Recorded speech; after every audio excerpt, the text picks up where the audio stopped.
Beyz? Comfort. It's a blanket. Just a blanket. And why do guys like you and I know what a teve is? Is this essential to our survival in the hunter-gatherer sense of the word? No. What are we then? Consumers. Right. We are consumers. We are byproducts of a lifestyle obsession. Murder, crime, poverty, these things don't concern me. What concerns me are celebrity magazines, television with 500 channels, some guy's name on my underwear, Rogaine, Viagra, Olestra, Martha Stewart. Fuck Martha Stewart. Martha's polishing the brass on the Titanic. It's all going down, man.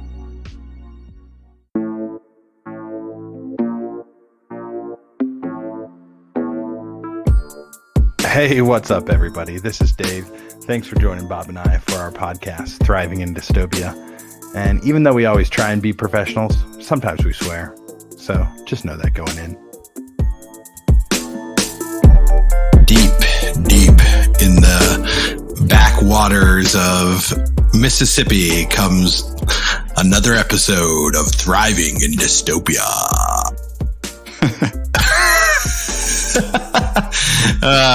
Man. Bob, where are you? I'm in the even deeper bayous of Mississippi. That reminded me of the Swamp Thing. Remember that graphic novel? Yeah. Who did it? Neil Gaiman? Probably. It sounds right. Or might be an Alan Moore. I don't know. But it's a good one. Yeah, that's funny. It's one of those places in the world that we don't have much of a touch on, you and I. And this podcast bears that, as we have yet to get a download in the state of Mississippi. Did you know that? Oh, yeah, we haven't. One of the few states that Thriving in Dystopia has not been blasted on the old Radio Raheem boombox. We might have to take out some airspace on the radio and do some advertising down in Mississippi. Nice, Bob. Yeah. I think I know a few billboards that we can get on. Wait, is that 3 billboards outside of... Is that Mississippi with Franny Mac? I think it's in Missouri. Well, you can only go so much. Bob, I can hear your cat meowing in the background. That's Teddy Bear. Ted Theodore Bear. Yeah, we got a new kitten this last week. And Teddy wanted to come out to the garage for the podcasting. Was loving, just enjoying the exploration out here before I put him in his cat pen. Maybe I'll take him out in a little bit. Yeah. But he's just a lovely little guy. That being said, the introduction to our house and our adult cat, Pootie, that's been tough because she's very shy, very independent. So it's slow going.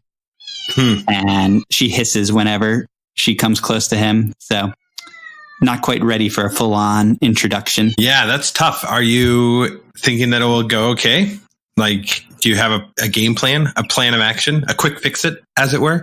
A quick fix. Yeah, it's all about like getting them used to each other's scent, like when they eat, like positive association. And just normalizing for her that like she still has the house and she's still like her safe base is our bedroom, which is a good room for her. So I think slowly but surely, and just being sure to give both cats a lot of love, a lot of attention is yes. And patience is key. Patience is key. Yeah. So yeah, that's what we've been up to. And it's been a good time, a roller coaster of a time. I'm in the summer mode. This is my first podcast full on summer, I think. So that feels really good. Thinking about summer last year when we were deep in the podcasting because the pandemic was so full on back then. So this summer feels a lot different, even though we're still in the very same pandemic. Yeah. How about you, Dave? Have you been enjoying your summer so far? Yeah, man. Summer's the best. I feel like you get to go at your own speed. And I think that's it. Like, I've been productive and busy and, there hasn't been much downtime. I don't feel like I'm filling my hours which with too much junk. But yeah, I just think the idea of, hey, this is my day, I can go at my pace, feels like liberating to me. I think that's what really gets me down about the 9 to 5, the job, is that trapped feeling of like you wake up and the routine is so routinized and so every day oppressive coming down on top of you. And I don't know. It's not that jobs are bad. It's not that like teaching is hard, but it's the idea that like, how can you make it so it's like your pace? And maybe that's just like a symptom of my job in particular, like being, or our job. But like being a teacher is like, you're never able to do anything at what you want to do. You're always doing it for someone else, usually a kid, obviously, right? You're like, first and foremost, you're a mentor, which means that like you put their priority first. And So anyway, are you feeling some of that niceness, Bob, of going your own way?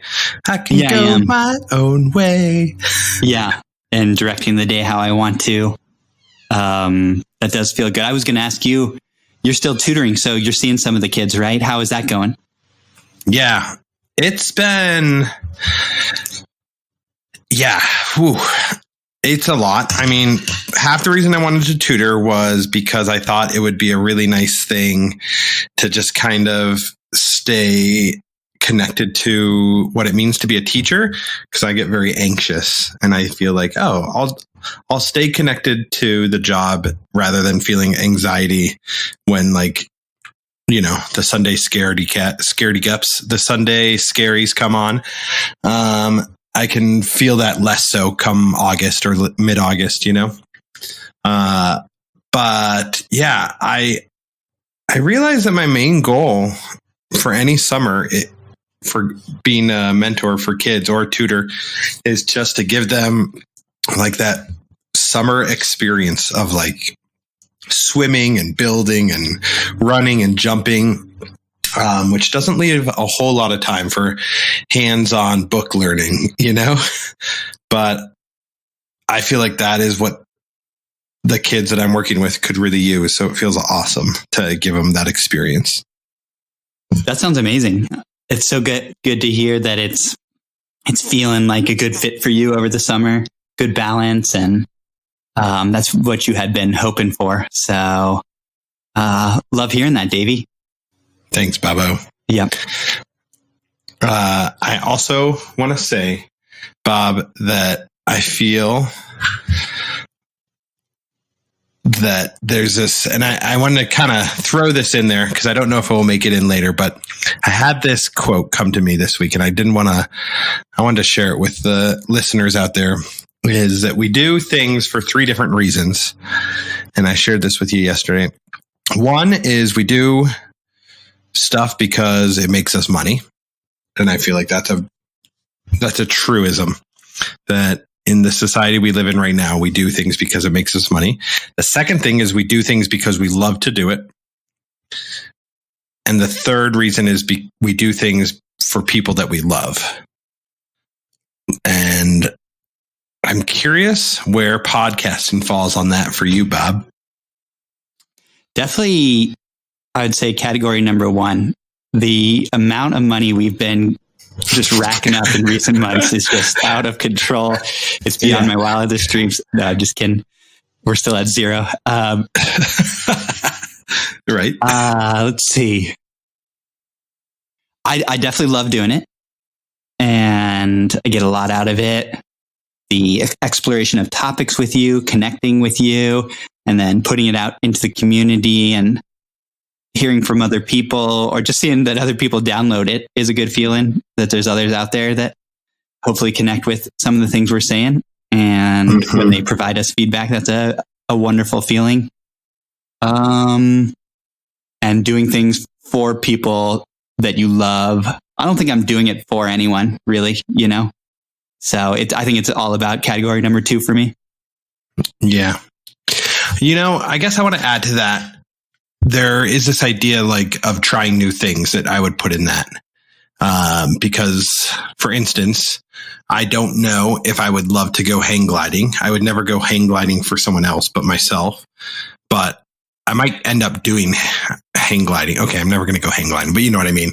Like, we try new things. Like when we started this podcast, we didn't know that we would like podcasting, right? The process of it. But so anyways, I want to add that as a fourth to the list. As the list grows, so does my heart. Yeah.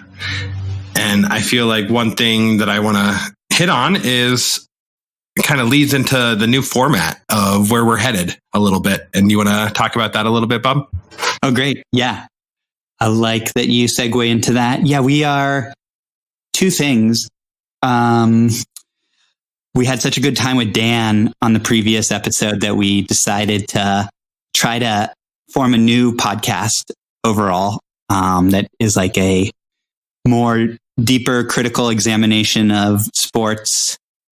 This is just very similar to that last podcast, taking on sort of sports from a social justice perspective, looking at power dynamics and transformation. Mm-hmm. That's a rich vein. And seems like an important one because it doesn't seem like a lot of that is out there. There's some, but not a lot. So in order to do that, we also very much love thriving and the thriving community. So we want to continue to do thriving. And we feel like the best way to do it is to like shorten both of them. Like thriving has been like around like 50 minutes. We want to try to scroll it back to about 30 minutes. And that makes it seem like we could do both of them at the same time. Did I miss anything there? Well, I think we're also going to do thriving bi-weekly as well. That's right. Yeah. And so we don't know about the sports podcast so much, like what's going to happen, but we both came away from talking with Dan just like energized and feeling like this feels like a lot of fun. And I agree with why do we podcast? Why do we do thriving is because we do it really because we love it. We love podcasting and we want to, I also will say I do it a little bit for the community. I love when I like run into like I ran into Ian and Taylor. They're in town and they were quoting stuff from the episode, I was like showing Ian our mom's new bike. I was like, Ian, check out my mom's new bike. And he's like, yep, heard about that one on the podcast. And I was like, oh man. He's like, yeah, we got nothing to catch up on. No big deal. The crucial news. Yeah, crucial news. I'm like, oh man, all my stories are junk now. But anyways, I feel like it is like that connection piece. So it's like partially doing it for people I love and for myself. And anyway, so yeah, I feel like that's where this came from. We both like came away from that episode and like, we're like, Dan, you want to do a sports podcast with us? And yeah, anyway, we'll eventually do the drop once. So we're going to record later tonight with Dan for the first time. But I think we'll probably save a few episodes. I want to do some evergreen episodes. So it's not necessarily just going to be about like NBA finals or like, I don't know, what have you, something a little more that you can listen to for a while, because we'll probably backlog it a little bit so we can, get it up on, all the feeds all at the same time, but you need to have a few episodes before you can do any of that stuff. So yeah, it'll be a little while before you hear about it or before you actually get your hands on it. But yeah, I'm pretty excited about it. And yeah, I'm also just like excited to connect with Dan too about, and others as we have them on the show. And yeah, it'll just be a fun time. Anyway, thanks, Bob. Yeah, that's great. So stay tuned, listeners, and maybe you'll enjoy that one too. Yeah. Well, to honor our shorter format, let's get into the main course, Dave. And you lighted the ignition of the topic for today. So I'm going to let you start on it and then I'll build on it. Yeah. Thanks, Bob. Whenever I hear the word, whenever I like hear or see another world is possible, I guess I always feel like I see those words written in like this beautiful script with like art behind it, or like graffitied on a wall. Not like just tag, but just like, I feel like the phrase another world is possible just kind of like almost is like one of the most creative, like forward expression that I feel like I can feel it in me. So before we were sitting down, I was just saying those words in my head, and I was like, man, that's just like so much art and creativity in that expression. I don't know. I feel like I wanted to just sort of hit on some art and where the art world intersects a little bit. We've definitely done a lot on this in general, but I don't know if we've ever talked about some of the things that we're going to talk about today. And you brought up artivism and how activism and art intersect with each other. Yeah, I can build on that. That when you told me about this idea, that's where my mind went. And I gave a little lecture on the artist and the idea of artivism for the psychology of liberation when I taught that class last fall. And so I did some research on artivism. I mean, it's clear that art is a really important piece of social movements. That's been clear to me for a long time, actually, since the CSP days when we were protesting Starbucks with Nick, as we alluded to. We were like doing, as creative signs as we could possibly. We created these big drums that we painted. And so I think we always knew that art was really important. But there's this like rich vein of thinking very critically about art and activism. So this term artivism, I actually have a definition up here, so I'll share it. It says that this is from Chela Sandoval in the 2008 piece Chicana Artivism. She says, work created by individuals who see an organic relationship between art and activism. And then she goes on to say, artivism must provide access to a myriad of cultures, languages, and understanding, thus requiring the ability to negotiate multiple worldviews. So I love all that. That's all so beautiful. And so Zapatista as well. Those Zapatistas are like, we want to live in a world where multiple worlds are possible. And wow, that art can do that. Yeah, I think art can shoulder that responsibility, or like create that possibilities for multiple worldviews. And, because it stimulates your mind, it stimulates your body, your emotions, and allows you to imagine what is possible. So in that lecture, I go on to talk about how we can all be artists. Artists don't have to be these like elite people who have their works in the Met or something like that. Like art is really just a way of approaching the world, with an idea of like, oh yeah, I can create.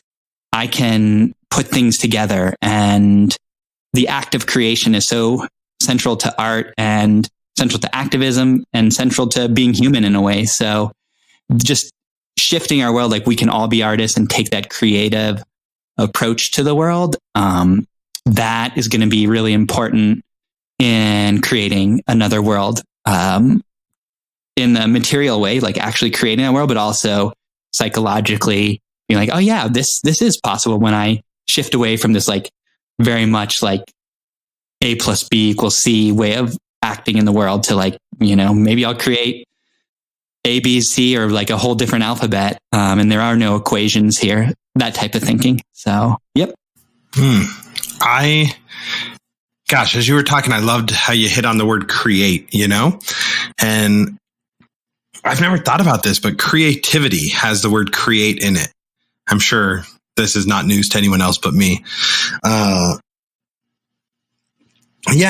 feel like myself as an artist, I've never really like unleashed with like when I create a drawing of some type, or I guess I want to call it like classical art, or like the classic forms of art where you're painting and using a pencil and line drawing and like learning about shapes and how shapes interact with other shapes and how to do horizons and all that stuff. That has never spoke to me. And which is why I've never, like, up and through college, I never thought of myself as an artist, right? Maybe a musician, but I feel like those have some distinctions. And I was like, yeah, I'm just not an artist. I can't do art. I barely can write letters without feeling like they're so sloppy and gross. And yeah, so, but this whole time I was like always like got this thrill from like fixing and building.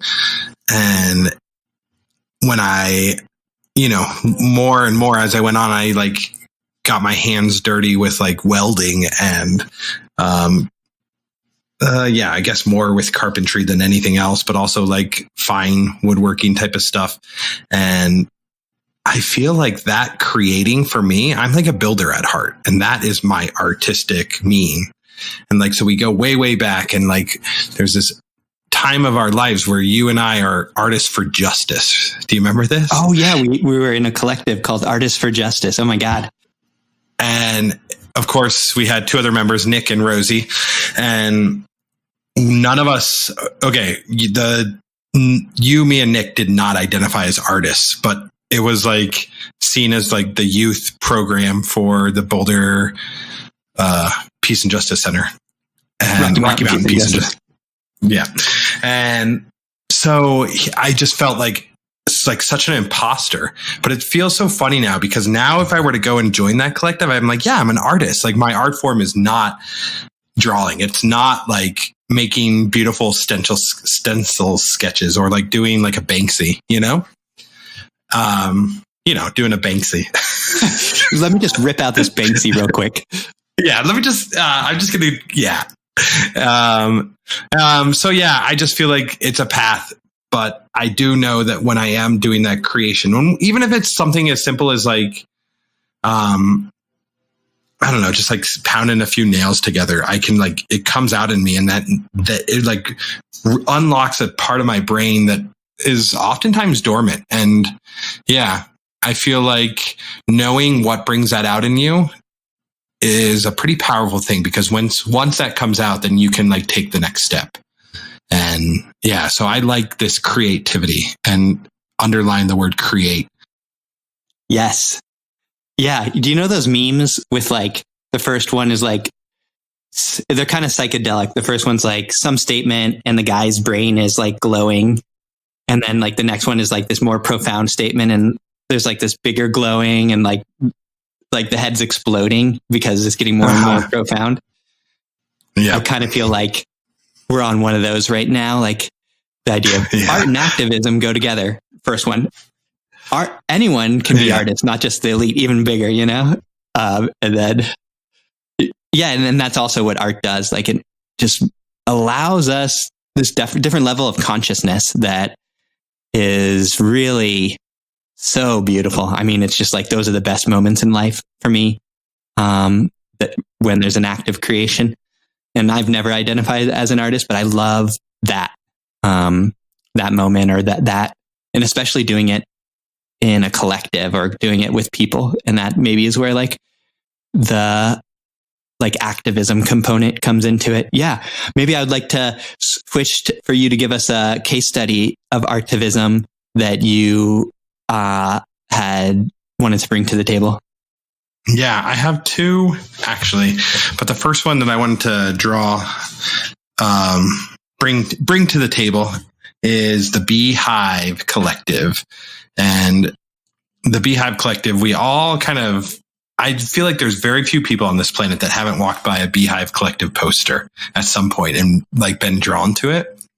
And I feel like at some point it's been mentioned on this show, but maybe here or there, but we haven't really like delved deep into the Beehive Collective and like what it means. And just to give a little clarity is like where you may have seen a Beehive Collective poster is like this idea of when you walk by, they're always like black and white posters.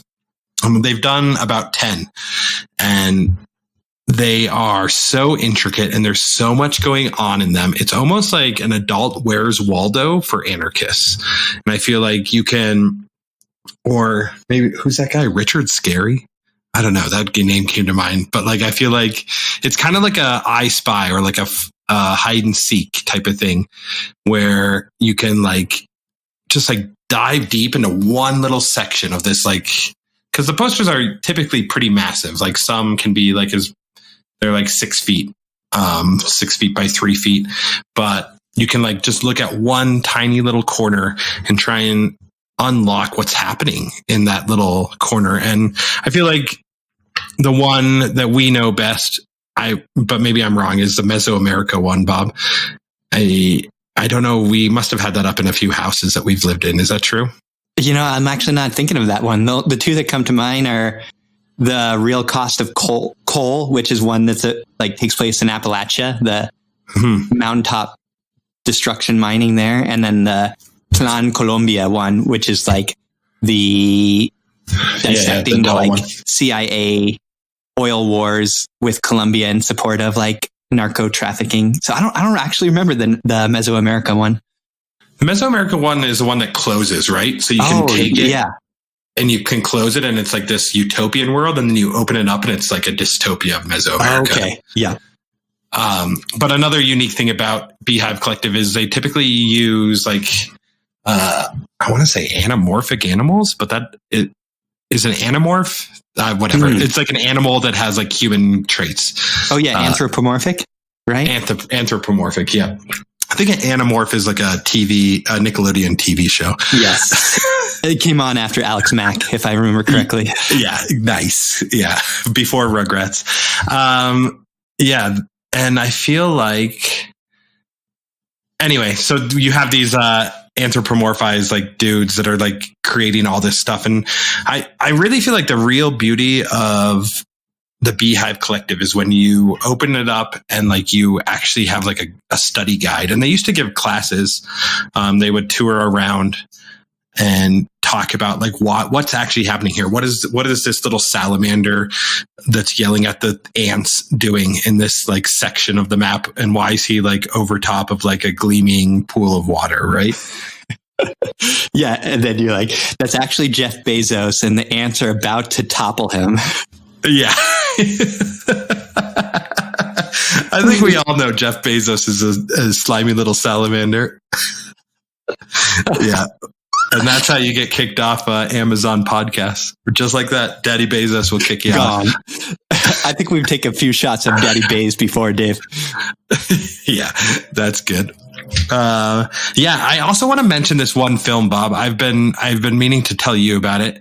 It is so this last year we like the last week of school, we did this thing called the Oscars, and we watched all the animated shorts that were up for Oscars this year. So they're, animated shorts are like a classic thing to do with kids because you can pack like a punch in 5 minutes and then you can like dissect them for like days. But we would watch one animated short every day. And there was this one that I really wanted to show the kids. It's called Opera, and it's by Eric O. And he is, I think he's from South Korea, but I know that it's also, he might have made the film in the US. And it's basically like one of the posters from the Beehive Collective that's come to life. And I really wanted to show the kids, but it just wasn't appropriate. There was like some weird stuff happening, but I really feel like you all need to get your hands on this movie because it will like blow your mind what happens and like how it dissects like history and capitalism in a giant pyramid. And like by the end, it just feels like we're all so trapped. It's amazing. It's like the best thing. That's so good. It feels like we're so trapped, and man, that feels good. God damn, that feels good. Does that feel good? No. Yeah. So I wanted to bring that up because if you can't quite get your hands, or if your creative mind doesn't quite get unlocked by the Beehive Collective, watch Opera by Eric O. And it will take you to the next level. Good stuff, Dave. Yeah, and I also just want to highlight, I liked your quote, "Where's Waldo?" For adults or for anarchists. That is a good description of the Beehive Collective. Yeah. Oh, and I should send a shout out to the fact that they're out of Maine. I don't remember the city. I think it's called like Machias, but it's like a tiny little city in like northern Maine, like almost Nova Scotia. And it's just cool to see like what can happen in these like small communities, how they can affect the world. Right. That's right. And how, the town is like 2,000 people, and I don't know. I guess it just kind of brings to light that like, it doesn't matter where we are, like, especially with art, we can touch the whole world in like pretty beautiful ways. So that's a good point. Yeah. Like from Nowheresville, you can have like this powerful thing, David versus Goliath, that the Beehive Collective will one day take down Daddy Bezos is just phenomenal. Dang. Wouldn't mind watching that. I'll show the kids that one. Alrighty, Sweet, Dave. Bob. Hit me with the quick fix. All right, Bob. This one, I don't know if you got an answer to it, but I'd love to hear how you do it, Bob. So the quick fix. The problem is we all spend too much time scrolling on our telephones. And I want a quick fix from Bobby Maisler. Bobby Maisler. No, that's good. Actually, I've been reclaiming the name Bobby, so you're more than welcome to use that name with me. Good. So what quick fix tips do you have for the listeners on how to stop scrolling? God, it brings up Daddy Beyz once again. I feel like he's lurking in the background here. It's a tough one because it affects so many of us, myself included. I would say like the quick fix is just like put your cell phone in a drawer and just leave it. Just leave it there, like do that for an hour a day. Do that for as much time as you can. Like do that for 10 minutes. Just that's the quick fix. That or dropping your phone in the toilet. Sorry, I'm too busy scrolling to listen to your answer. Yeah, mayonnaise also never hurt. No, yeah, that could short circuit. I like that. So yeah, perfect. I've been thinking about like turning it off, like the physical process of turning it off from like 8 to 8 or something like that. Like don't text me after 9, maybe 9. Yeah, 9 to 7. Yeah, let's do 9 to 5:30. You heard it here. Dave will not be responding to text messages from that time. Yep. Minimum. Yeah. Well, the issue there is then like, what if you need your phone, like the actual calling, or to be called? That's how they get you, Dave? Do you know if there's an app out there that allows it to just be like a landline? Could you turn it into a landline? No, that's a good idea. Oh, yeah. So, Bezos, if you're listening, which we know you are. Yeah. Why not? Why not turn it into a landline? Just like so you can't get anything else. It's kind of like airplane mode. Is that what airplane mode does? Oh, yeah. Or like power save mode. Yeah. All right.